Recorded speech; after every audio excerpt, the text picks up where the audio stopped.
Dragon Man. Interesting. Story time. So, a few of you might have noticed I didn't put anything out for like 2 weeks. That's not common with me whatsoever. I do my best to put out at least one video a week. Or at least, 1 to 3 videos each week. But, this is going to be a story about my experience with Psi-Entology. And so, there's a lot of different organized religions I wanted to kind of join certain times. Christianity I was part of when I was younger, and then I grew out of it.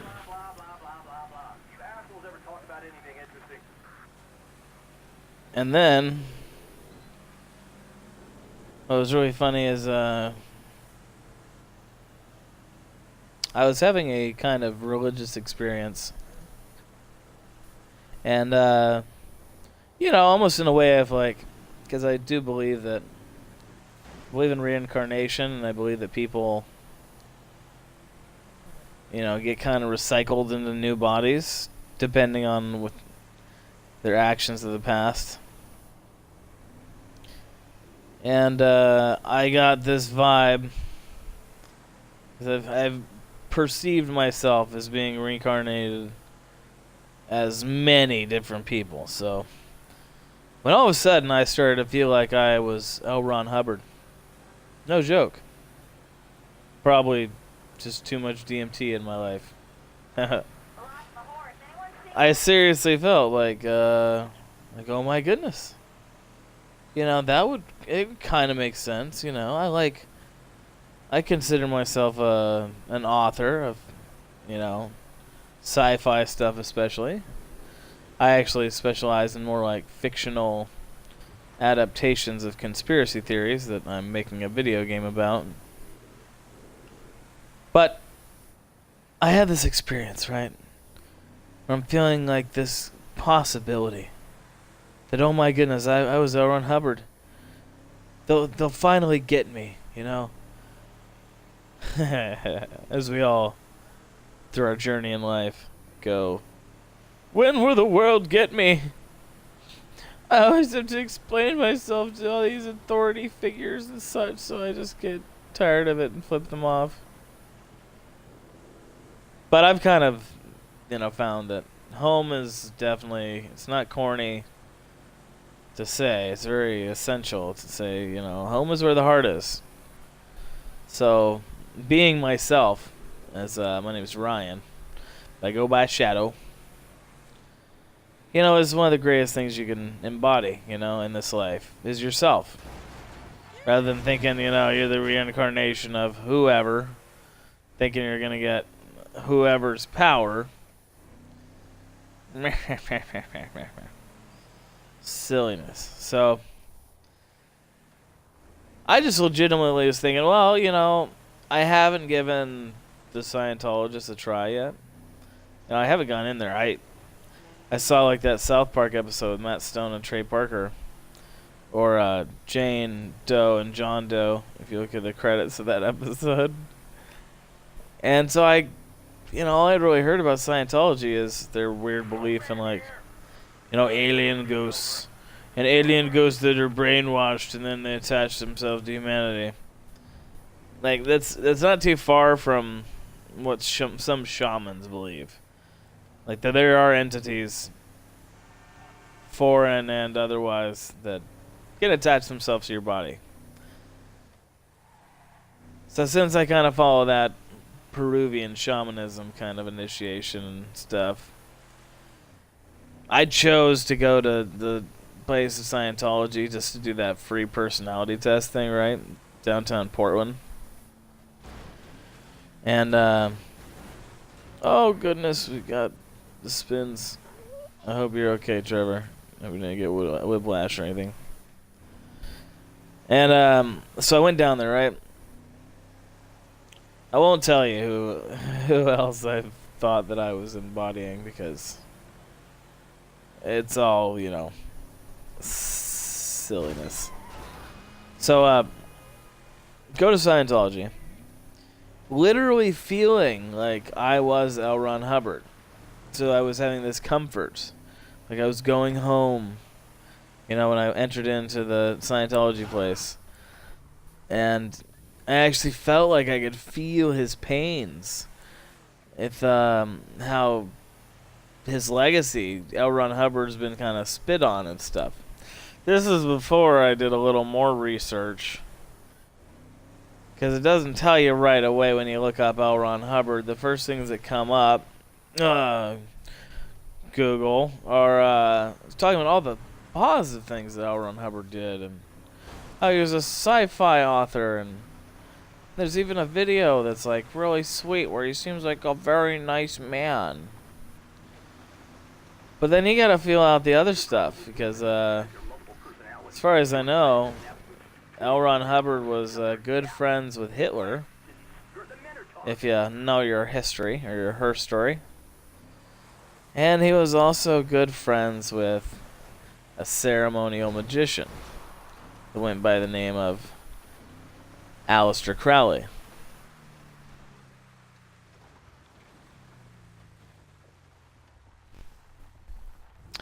So, Crowley was known, I believe, to Hitler as his very good friend. That was always the reference. An Edgar friendly. That moment in history kind of makes me think of Demolition Man. Now, Wesley Snipes is like being controlled by like MK Ultra. So, went in. They asked for my info, so I write it down. I had to wait a half an hour, by the way, from the open. I was there a little early, so just walking around, having a cigarette or two. And so this is what was funny. I went in, and I was about to bring in a prop that was like a few pieces of paper stapled together that I put on it my book, as in signifying like L. Ron Hubbard's book and how, you know, it doesn't seem like whoever he was, you know, friends with, or being that he's claimed to be a pedophile, just like some Grovers and some builder cheeseburgers, pedophiles. So it's still something that I felt like, you know, symbolically, it's like people kind of spit on his book. You know, because it's sold on like eBay for like $500,000, and Scientology charges its people to give them information, to give them their next level. It's ridiculous. Like they treat it like a video game or the military in Scientology, and they just pull in all your money. You know, I used to think that the Masons were, you know, kind of like that, but I've met too many Masons and too many good ones to kind of point any weird Illuminati fingers at them. It's all Scientology. Scientology is the Illuminati, and the Illuminati is Scientology? Is that what you say, Shadow? I apologize, everybody. That's me talking to myself again, but you know, when you're your only friend for about 20 years of your life, you kind of develop an inner monologue and relationship with your inner self. So I go in the church. They asked me to take the personality test after I gave them my information. Name, address, phone number. And then I sat down and they gave me the personality exam, which was more like a personality dissection exam, where it used a lot of brainwashing ass language. Goodness gracious. 250 questions that they wanted me to fill in like a Sat-9 test. But the answers, oh no, were not A, B, C, or D. They were positive, negative, or middle. Positive, negative, or middle. Does this question make you feel positive, negative, or middle? Now, it's interesting, except for the fact that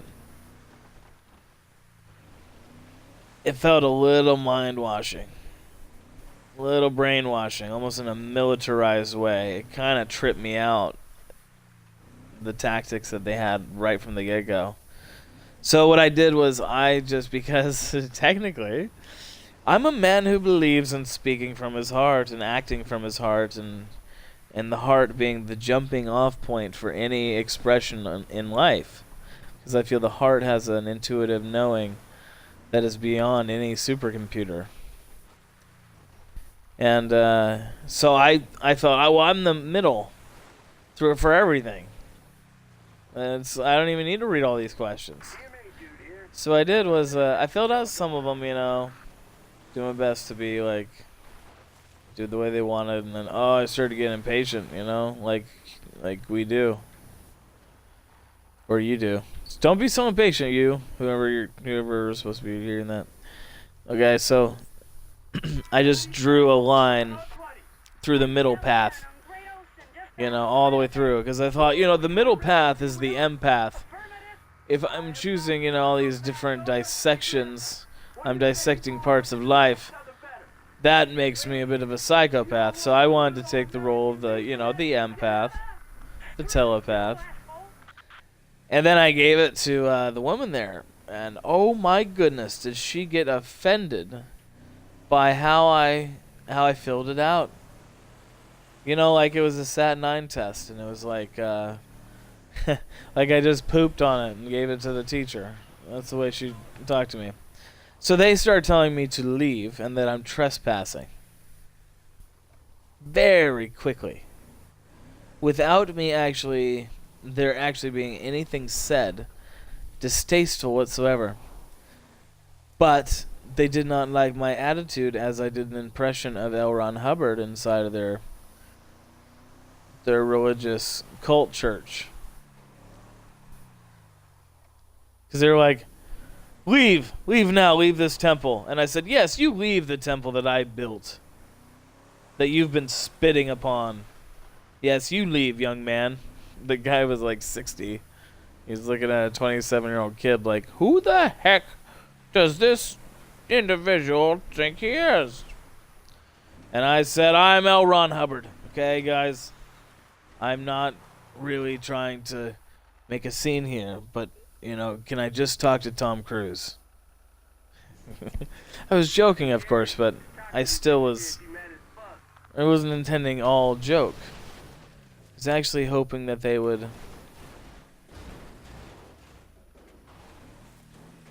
kind of be real. They were just being so fake, as if they were holding up some sort of front for something much bigger. You can hear people chanting out like spells, like black magic, voodoo. And so eventually they called the cops on me. It's okay. It's happened a few times before, maybe.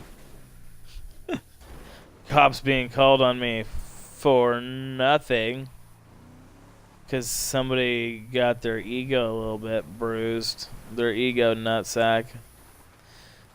So I have an officer come in. I respect police officers. They have a gnarly job. Most cops are underpaid and overworked. They deserve to make more money like athletes. Or more than athletes. I say cops deserve more money than... I do love rural America, Trevor. But I love cops more than, security guards. Even doctors. Nurses and cops. And moms, They all deserve to get paid much more. Overworked, underpaid. I'd see this cop, right? And he comes in the Scientology place, coming to remove me. So I say, hello, sir, how are you today? I took my hat off to him because he's a gentleman and a scholar. And then the cop told me that I needed to leave because they were saying that I was trespassing. When I came into the Church of Scientology, legitimately willing to listen to what they have to say, because I've gone through almost every outlet, Seems I'm going to be just going with the Masons after all. I put my petition in with them before doing this. I feel like that was a good idea. But they eventually get me out, and the cop and I and 2 other authorities were just hanging out outside. And we were kind of laughing about the willy wonkiness going on with Scientology. Scientology.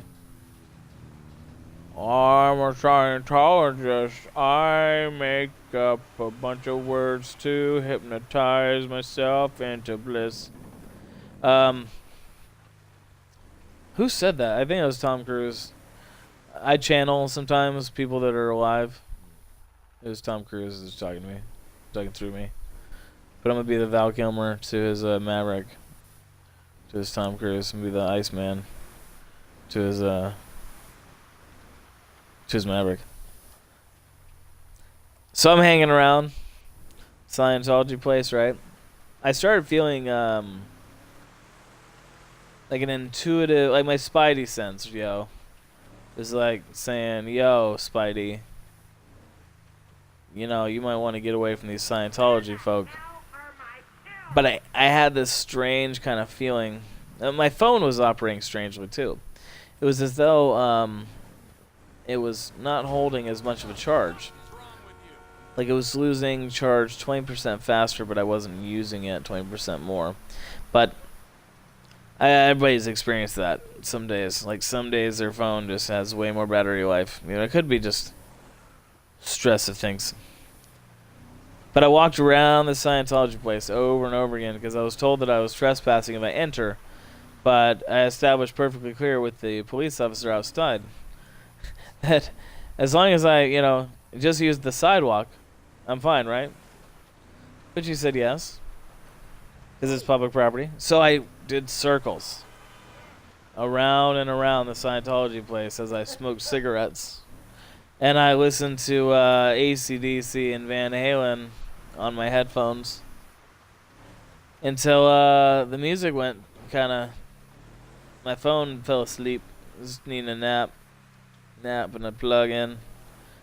And so I got to my car, and I was charging it at my car, and I was going to wait until I had at least 20% before I left.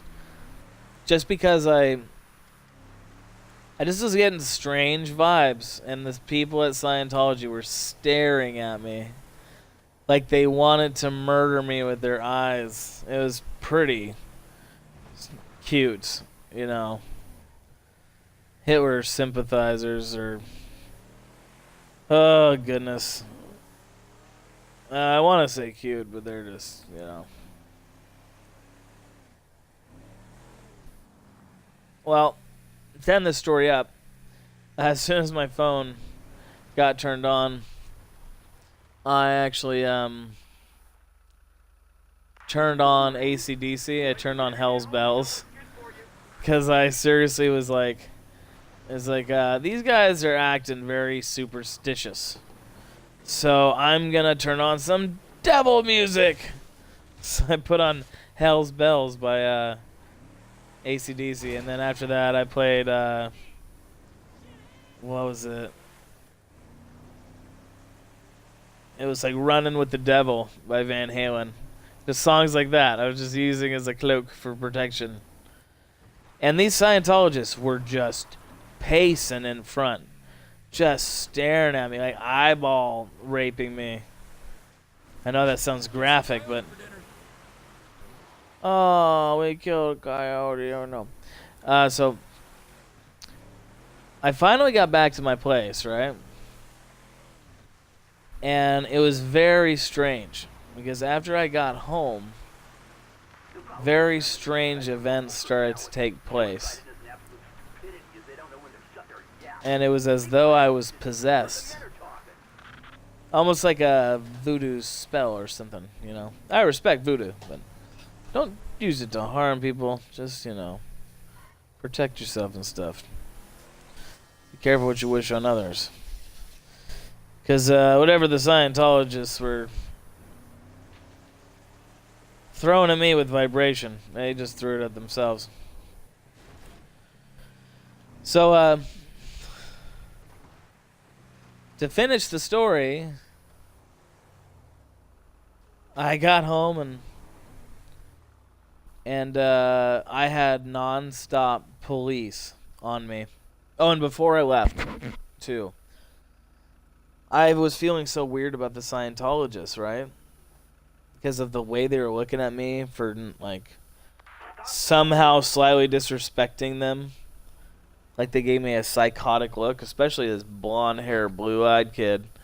Thought he was like a little Hitler's wet dream. But, I called the police myself because I went to their door and I wanted my information back. Because I no longer felt that this was funny, and I did not want the Scientologist to have my address and my phone number and my name. It felt unsafe, and I was trusting my intuition. So they lock their doors. They don't let me in, and they act like they can't even hear me when I say, "Have my information, please," through the window. So then I said, "Now I'm calling the cops on you guys." So I called 911. And then 2 officers, very polite authorities, I told them what I needed, just to get my information back. They won't let me in. And so they did that for me. They actually went, got the piece of paper that I put my info on, and brought it back to me. And I simply tore it up, threw it in my car. And then, when I got back, cops. It's like cops are getting called on me for existing. And it was really freaking out my fiance and my loved ones, because there were people making all kinds of false claims, saying I was like littering or throwing things at people. Those people were probably paranoid, something or others. And you can tell who they are because they'll call the cops for the wind blowing in the wrong direction. Please don't waste taxpayers' dollars on innocent people. Well, when I got, when all this happened too, so the ending of this little tale, and why I mentioned, shut the heck up, dude, on the radio. So, the reason I was gone for about 2 weeks was because after this whole Scientology event, cops were on me constantly like they wanted to arrest me. And it felt like there was more and more that I was under pressure, as Freddie Mercury would say. So cops were coming after me. And then eventually, I got tricked into going into a hospital for some medications for mania. And what happened after that was rent-a-cops, also known as security guards, they beat the shit out of me. He kept injecting me with all kinds of sedatives, which for some reason act like stimulants to me. So they tried to subdue me and made me stronger with every shot. I actually released myself. I was tied up by security guards and nurses as they injected me with sedatives. My hands were tied and my feet were tied. And all of a sudden I thought of Houdini. For some reason. I thought Houdini, and I was like, Houdini, how would you get out of this? Yeah. Then I guess in a very drugged up state, I got myself out of my restraints, grabbed the camera, the security camera, off the ceiling, ripped it out, threw it against the fucking wall.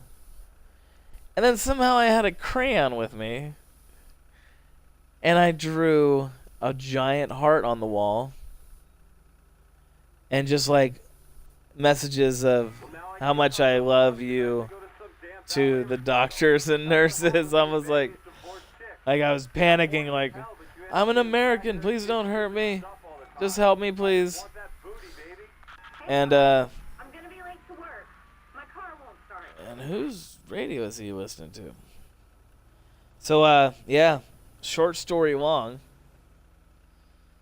That was why I was gone for about 2 weeks. And I'm back though now. And just gonna say, Keep your kids away from Scientology, okay? Seriously. I think they want people to come in thinking they're the reincarnation of L. Ron Hubbard so they can dissect their minds. Alright, well, story time over.